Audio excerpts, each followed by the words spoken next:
காஞ்சிபுரம் மாவட்டம் மாடம்பாக்கம் ஊராட்சியில் புராணங்களால் பாடப்பட்ட தளமாக விளங்கக்கூடிய சின்ன சமயபுரம் ஸ்ரீ முத்துமாரியம்மன் திருக்கோவிலில் 3ஆம் ஆண்டு பால்குடம் விழா மற்றும் கூழ்வார்த்தல் திருவிழாவில் மாடம்பாக்கம் ஊராட்சியின் மறைந்த ஊராட்சி மன்ற தலைவர் வெங்கடேசனின் சகோதரர் 2வது வார்டு உறுப்பினர் விமலா ஏழுமலை மற்றும் பிரசாத் மற்றும் கிராம பொதுமக்கள் கலந்து கொண்டு சுவாமி தரிசனம் செய்தனர். இதில் 200க்கும் மேற்பட்ட பெண்கள் கலந்து கொண்டு பால்குடம் எடுத்து அம்மனை வழிபட்டனர். 1 மணி அளவில் கூழ்வார்த்தல் திருவிழா வெகு விமர்சையாக நடைபெற்றது. பின்னர் இரவு வான வேடிக்கையுடன் சுவாமி வீதி உலா வந்து பக்தர்களுக்கு காட்சியளித்தார். இவ்விழாவில் மாடம்பாக்கம் ஊராட்சியை சேர்ந்த ஏராளமான பொதுமக்கள் கலந்து கொண்டு சுவாமி தரிசனம் செய்தனர். பக்தர்கள் அனைவருக்கும் அன்னதானம் வழங்கப்பட்டது. ஆலய தர்மகர்த்தா பிரகாஷ், ஸ்ரீ சமயபுரம் மாரியம்மன் உபாசக சூடாமணி, கஜலட்சுமி விழாவிற்கான ஏற்பாடுகளை மிகவும் சிறப்பாக செய்திருந்தனர்.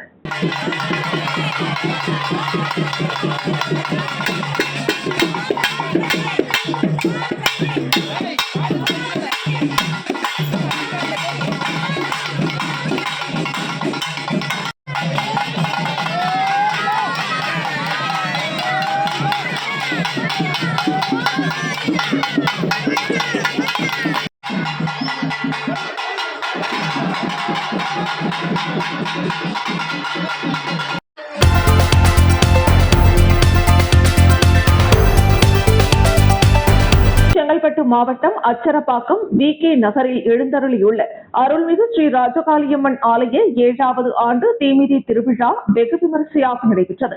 இந்த தீமிதி திருவிழாவை முன்னிட்டு ஸ்ரீ ராஜகாளியம்மனுக்கு காலை சிறப்பு அபிஷேக ஆராதனைகள் நடைபெற்றது.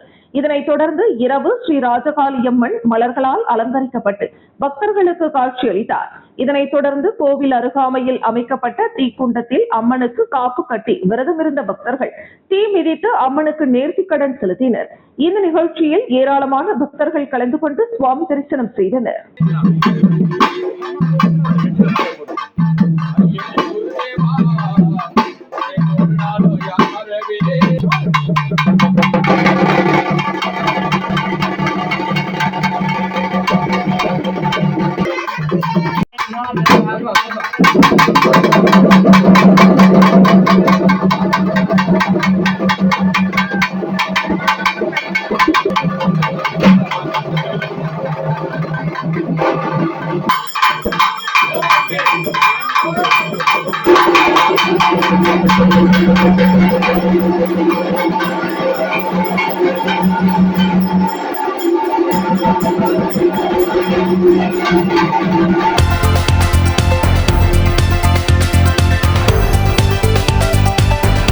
காஞ்சிபுரம் மாவட்டம் உத்தரமேரூர் ஒன்றியம் கம்மாளம்பூண்டி ஊராட்சியில் பள்ளத்தேரு மேட்டுத்தேரு பகுதியில் 100க்கும் மேற்பட்ட குடும்பத்தினர் வசித்து வருகின்றனர்.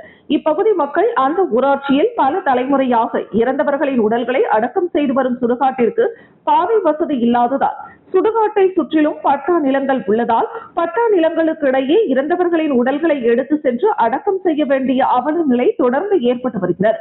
இப்பகுதி மக்கள் சுடுகாட்டிற்கு பாதை வசதி ஏற்படுத்தி தர அரசுக்கு தொடர்ந்து கோரிக்கை வைத்தும் இதுவரை அரசு இப்பகுதி மக்கள் பயன்படுத்தும் சுடுகாட்டிற்கு பாதை வசதி ஏற்படுத்தி தரவில்லை என்ற குற்றச்சாட்டு எழுந்துள்ளது. இந்த நிலையில் பள்ளத்தேரு பகுதியில் வசித்து வந்த சதீஷ் என்பவர் உயிரிழந்த நிலையில் அவரது உடலை அப்பகுதி கிராம மக்கள் வயல் நிலங்கள் மற்றும் மரங்கள் புதர்ச்செடிகளுக்கு இடையே சிரமத்துடன் தூக்கி சென்று அடக்கம் செய்தனர். மேலும் இப்பகுதி மக்கள் பயன்படுத்தும் சுடுகாடு சுற்றுச்சுவர் இல்லாமலும் சுற்றிலும் முள் மரம் செடி கொடிகள் வளர்ந்தும் பராமரிப்பு இல்லாமல் உள்ளது. எனவே கம்மாளம்பூண்டி கிராம மக்கள் சுடுகாட்டிற்கு பாதை வசதி ஏற்படுத்தி பராமரிப்பு பணிகளை மேற்கொள்ள நடவடிக்கை எடுக்க வேண்டும் என தமிழக முதலமைச்சர் மற்றும் சமூக நீதித்துறை அமைச்சர் ஆகியோருக்கு கோரிக்கை விடுத்துள்ளனர். என் பேர் விஜயதர்மா, காஞ்சிபுரம் மாவட்டம் உத்தரமேரூர் ஒன்றியத்துக்கு உட்பட்ட கம்மாளம்பூண்டி ஊராட்சியில் இருந்து நாங்கள் பேசுகிறோம். மாண்புமிகு தமிழ்நாடு முதலமைச்சர் சி ஜோசப் விஜய் அவர்களுக்கும் சமூக நீதித்துறை அமைச்சர் வன்னியரசு அவர்களுக்கும் தாழ்மையுடன் ஒரு வேண்டுகோள். கடந்த செவ்வாய்க்கிழமை ஆல்ரெடி இதற்கான மனு நாங்கள் கொடுத்துருக்கோம். கடந்த 3 தலைமுறைகளாக இந்த கம்மாளம்பூண்டி ஊராட்சியை பொறுத்த வரைக்கும் சுடுகாட்டுக்கு வழி இல்லாமல் ரொம்ப சிரமப்பட்டு இருக்கோம். சுற்றி சுடுகாட்டை சுற்றி இங்கே பட்டா நிலங்கள் தான் இருக்குது, பயிர் நிலங்கள் இருக்குது. சப்போஸ் பயிர் வைக்கும்பொழுது பயிரில் வந்து டேமேஜ் பண்ணி வரா மாதிரி இருக்குது. சுடுகாட்டுக்கு வரும்போது அது ரொம்ப சிரமத்துக்கு உள்ளாக இருக்குது. அதனால் ஒரு நல்ல தீர்வை வந்து தருமாறு, பாதை அமைச்சு தருமாறு தாழ்மையுடன் கேட்டுக்கொள்கிறேன்.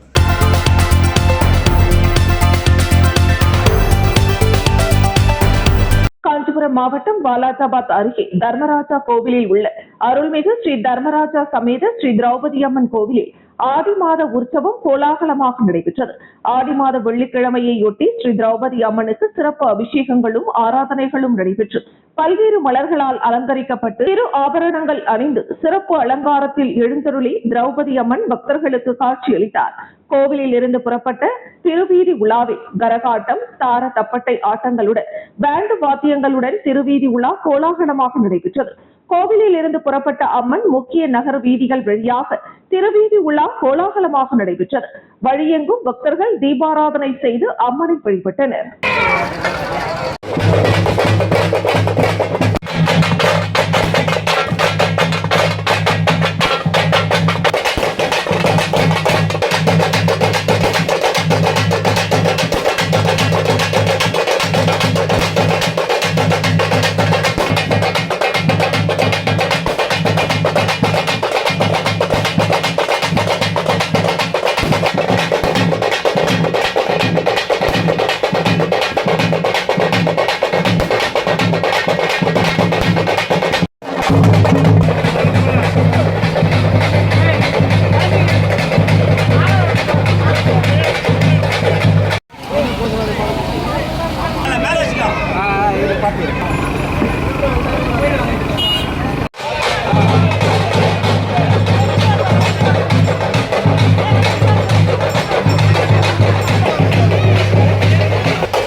திருக்கழுக்குன்றம் மணப்பாக்கம் ஊராட்சியில் உள்ள மணப்பாக்கம் ஊராட்சி ஒன்றிய தொடக்கப்பள்ளி தலைமை ஆசிரியர் கோமதி பள்ளி வளாகத்தில் தனது காரை நிறுத்துவதால் பள்ளி மாணவர்கள் விளையாட இடமில்லை.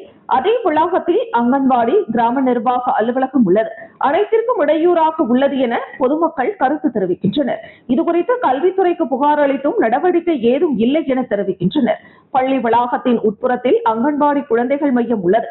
மேலும் பள்ளி குழந்தைகள் நடமாடும் பகுதி, 3 முதல் 10 வயது குழந்தைகள் இருக்கின்ற பகுதியில் பள்ளியின் தலைமை ஆசிரியர் தனது தானியங்கி கியர் காரில் உள்ளே வருகிறார். அந்த வகை கார்கள் சில நேரங்களில் அசம்பாவிதங்களை ஏற்படுத்திவிடும். குறிப்பாக பின்னோக்கி கார் செல்லும் போது கவனக்குறைவாக குழந்தைகள் நடமாடுவதை சரியாக கணிக்க முடியாது. இதுபோன்ற சம்பவங்கள் செங்கல்பட்டு மற்றும் கல்பாக்கம் பகுதி பள்ளிகளில் வாகன விபத்து மூலம் உயிர் சேதங்கள் கூட நிகழ்ந்துள்ளது. கார் கதவுகளை பிள்ளைகளை வைத்து தலைமை ஆசிரியை திறந்து அவர்கள் கொண்டு வரும் பொருட்களை எடுக்க செய்யும் போது கார் பக்கவாட்டில் உள்ள கதவுகள் மூலம் மாணவர்களுக்கு காயம் ஏற்பட வாய்ப்புள்ளது. இவை மாணவ மாணவிகள் நலன் சார்ந்த மிக முக்கியமான முன்னெச்சரிக்கை நடவடிக்கை. பள்ளி வளாகத்தின் உட்பகுதியில் தனது சொந்த பயன்பாட்டிற்கான கார் வருவதால் குழந்தைகள் மாலை நேரம் உடற்பயிற்சி மற்றும் விளையாட்டு பயிற்சி மேற்கொள்ள இடப்பற்றாக்குறை ஏற்படுகிறது. பள்ளியில் விளையாட்டு மைதானம் குறுகிய நிலை உருவாகுவதால் பெற்றோர்கள் தொடர்ந்து புகார் அளித்து வருகின்றனர். இதனால் செங்கல்பட்டில் உள்ள விளையாட்டு மைதானம் உள்ளடக்கிய பள்ளியில் எங்கள் பகுதி மக்கள் குழந்தைகளை சேர்த்து எங்கள் ஊராட்சி பள்ளி மாணவர் சேர்க்கை விகிதம் பெரிதும் பாதிக்கிறது. இவ்வாறு பொதுமக்கள் குற்றம் சாட்டியுள்ளனர்.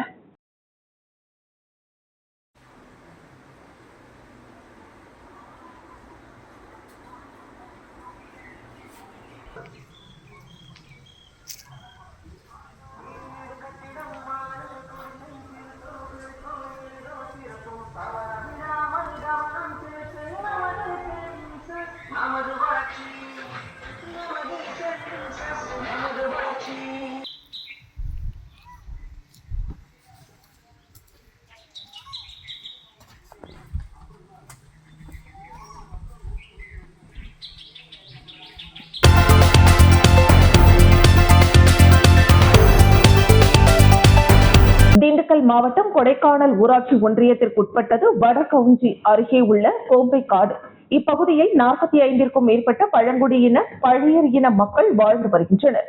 இப்பகுதியில் உள்ள மக்களுக்கு வீடுகள் இல்லாததால் ஆதி திராவிட பழங்குடியினர் நலத்துறை சார்பாக வீடுகள் கட்டித்தரப்படுகிறது. இந்த நிலையில் இப்பகுதியில் சுமார் 4ற்கும் மேற்பட்ட வீடுகள் 4,75,000 ரூபாய் மதிப்பீட்டில் கட்டப்பட்டது. கடந்த சில மாதங்களுக்கு முன்பு கட்டி முடிக்கப்பட்ட வீடுகள் அனைத்தும் தரமற்ற முறையில் வீடுகளில் விரிசல் விழுந்தும், அதேபோல ஆதி திராவிட பழங்குடியின அலுவலகம் மூலம் கட்டி கொடுக்கப்படும் வீடுகள் அனைத்திலும் டைல்ஸ் ஒட்ட வேண்டும், மின் வயரிங் என எதுவும் அமைக்கப்படவில்லை. மேலும் வீடுகள் தரமற்ற முறையில் கட்டப்பட்டுள்ளதால் வீடுகள் அனைத்திலும் விரிசல் விழுந்து தற்போது குடியிருக்க முடியாத சூழ்நிலையில் உள்ளது. மழை பெய்தால் வீடுகள் ஒழுகும் நிலையில் உள்ளதால் அச்சத்துடன் பழைய வீட்டிலேயே குடியிருப்பதாக இப்பகுதி மக்கள் கூறுகின்றனர். மேலும் செய்தியாளர்களையோ அதிகாரிகளையோ சந்தித்தால் அவர்கள் வந்து மிரட்டுவார்கள் என பேட்டி கொடுக்க கூட தயங்கி அங்கிருந்து சென்றனர்.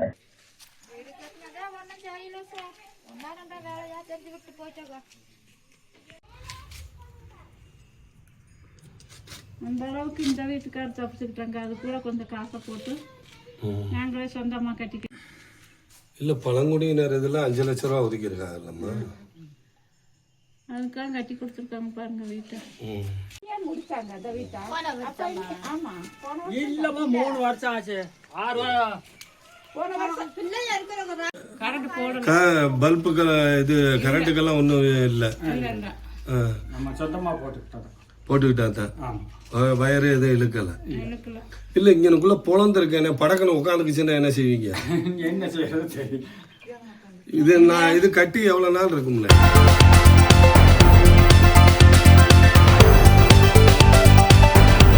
கூடுவாஞ்சேரி பேருந்து நிலையத்தில் வெளியூர் செல்லும் நபர்கள் தங்களது 2 சக்கரம் மற்றும் 4 சக்கர வாகனங்களை நிறுத்தம் இல்லாத இடத்தில் நிறுத்தி செல்வதால் பேருந்துகள் உள்ளே சென்று வெளியே செல்ல பெரும் சிரமத்திற்குள்ளாகின்றன. பேருந்து நிலையத்திற்கு வந்து செல்லும் பொதுமக்களும் பல்வேறு இடையூறுகளை சந்திக்கின்றனர். வாகன நிறுத்தும் இடத்தில் பேருந்து பாதை செல்லும் ஓரங்களில் போக்குவரத்து காவல்துறையினரால் பறிமுதல் செய்யப்பட்ட விபத்து வாகனங்கள் நிறுத்தி வைக்கப்பட்டுள்ளது. மற்றும் சென்னை வெளியூர் செல்லும் நபர்கள் தங்களது வாகனங்களை பேருந்து நிலையத்தில் நிறுத்தி வைத்துள்ளதால் விபத்து ஏற்படும் அபாயம் உள்ளதாகவும் பொதுமக்களுக்கு இடைஞ்சலாக உள்ளதாகவும் உடனடியாக வாகன நிறுத்தும் இடம் இல்லாத இடங்களில் நிறுத்தப்பட்டுள்ள வாகனங்களை அப்புறப்படுத்த நந்திவரம் கூடுவாஞ்சேரி நகராட்சி நிர்வாகத்திற்கு சமூக ஆர்வலர்கள் பொதுமக்கள் கோரிக்கை வைத்துள்ளனர்.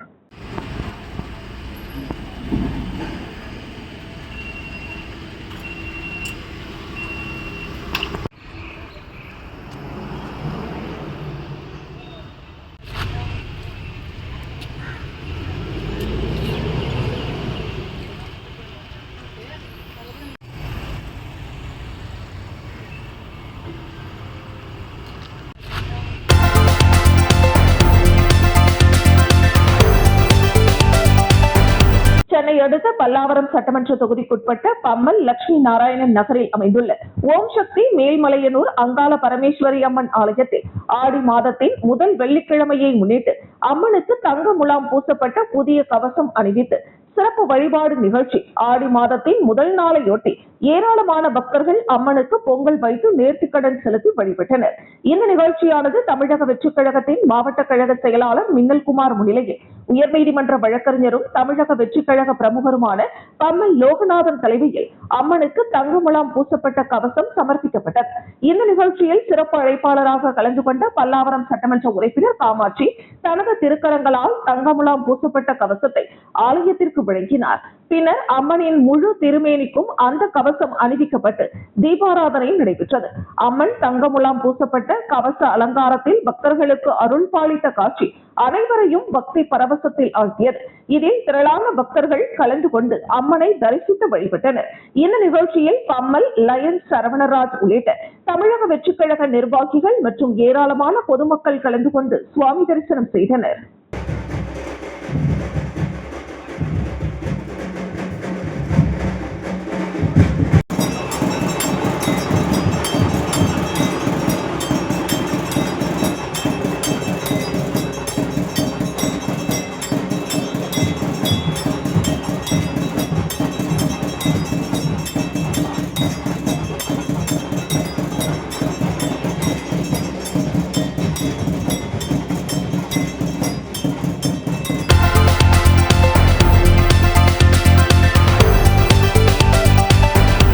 கடலூர் மாவட்டம் விருத்தாச்சலம் சாத்துக்குடல் ரோட்டில் அமைந்திருக்கும் அருள்மிகு ஸ்ரீ ஆலமரத்து திரௌபதியம்மன் ஆலயத்தில் ஆண்டுதோறும் ஆடி மாதம் தீமிதி திருவிழா வெகு விமரிசையாக நடைபெறுவது வழக்கம்.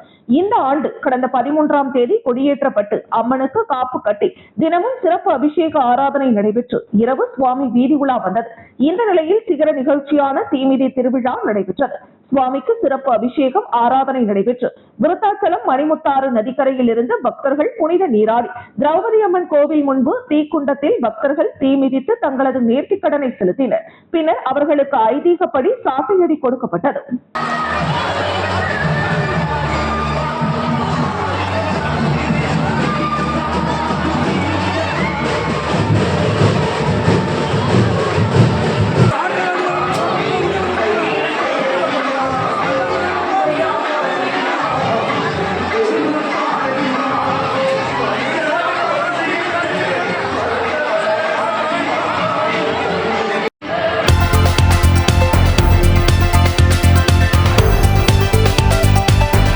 கடலூர் மாவட்டம் விருத்தாச்சலம் காங்கிரஸ் மைதானத்தில் 9வது ஆண்டு அழகப்பா கோப்பை வாலிபால் போட்டி இன்று தொடங்கி நாளை மறுநாள் வரை நடைபெறுகிறது.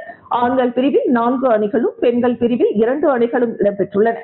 முதல் போட்டியில் தமிழ்நாடு காவல்துறை அணியும் சென்னை டிஜி வைஷ்ணவா கல்லூரி அணியும் விளையாடின.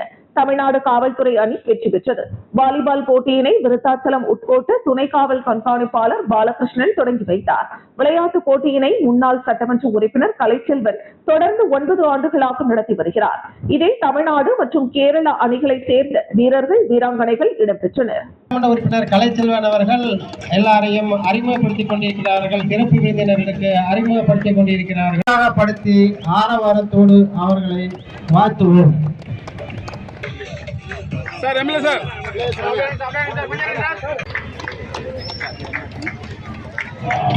நெக்ஸ்ட் அபிஷியல்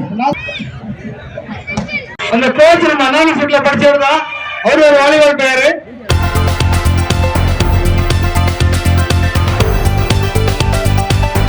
கடலூர் மாவட்டம் விருத்தாச்சலத்தில் காங்கிரஸ் கட்சியில் மேற்கு மாவட்டம் சார்பில் ஊழல் மற்றும் லஞ்சத்திற்கு எதிராக தமிழ்நாடு காங்கிரஸ் முன்னோடிகள் மக்கள் இயக்கம் சார்பில் மாபெரும் கையெழுத்து இயக்கம் நடைபெற்றது. இந்த நிகழ்ச்சியில் மேற்கு மாவட்ட தலைவர் லாவண்யா தலைமை தாங்கினார். இந்த நிகழ்ச்சியில் சிறப்பு அழைப்பாளராக முன்னாள் மாவட்ட தலைவரும் முன்னாள் சட்டமன்ற உறுப்பினருமான ராதாகிருஷ்ணன் கலந்து கொண்டு ஊழலுக்கு எதிர்ப்பாக உறுதிமொழி எடுத்துக்கொண்டு கையெழுத்திட்டு துவக்கி வைத்தார். இந்த நிகழ்ச்சியில் முன்னாள் நகர மத்திய கூட்டுறவு வங்கி தலைவர் கேப்டன் காமராஜ், நகர தலைவர் ரஞ்சித்குமார், கம்மாபுரம் வட்டார தலைவர் சாந்தகுமார், மங்களம்பேட்டை பேரூராட்சி நகர தலைவர் வேல்முருகன் உள்ளிட்ட மேற்கு மாவட்ட, நகர, ஒன்றிய, பேரூர் கிளை காங்கிரஸ் நிர்வாகிகள் ஏராளமானோர் கலந்து கொண்டனர். நேர்மையின் மதிப்பை பிள்ளைகளுக்கு நேர்மை, ஒழுக்கம், பொறுப்புணர்வு ஆகியவற்றை வாழ்க்கை நெறியாக லஞ்சமற்ற தமிழ்நாடு, ஊழலற்ற இந்தியா.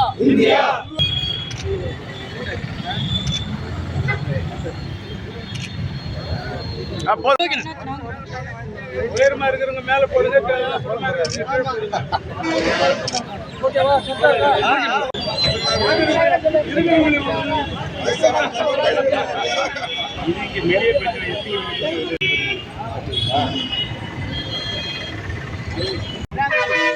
திரும்புங்க.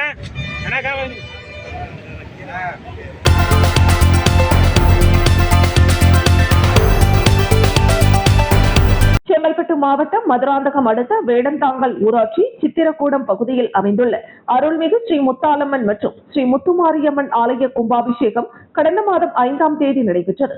இதனைத் தொடர்ந்து 48 நாட்களாக மண்டல பூஜைகள் நடைபெற்று வந்த நிலையில் 48வது நாளான மண்டல நிறைவு பூஜை கோவில் வளாகத்தில் 108 சங்குகள் வைக்கப்பட்டு கணபதி பூஜை, நவகிரக பூஜை, மகா பூர்ணாகுதி உள்ளிட்ட பூஜைகள் செய்யப்பட்டு கலசங்கள் கோவில் பிரகாரம் வலம் வந்து ஸ்ரீ முத்தாலம்மன் மற்றும் ஸ்ரீ முத்துமாரியம்மன் சுவாமிகளுக்கு புனித நீர் ஊற்றப்பட்டு 108 சங்காபிஷேகம் நடைபெற்றது. இதில் ஏராளமான பக்தர்கள் கலந்து கொண்டு சுவாமி தரிசனம் செய்தனர்.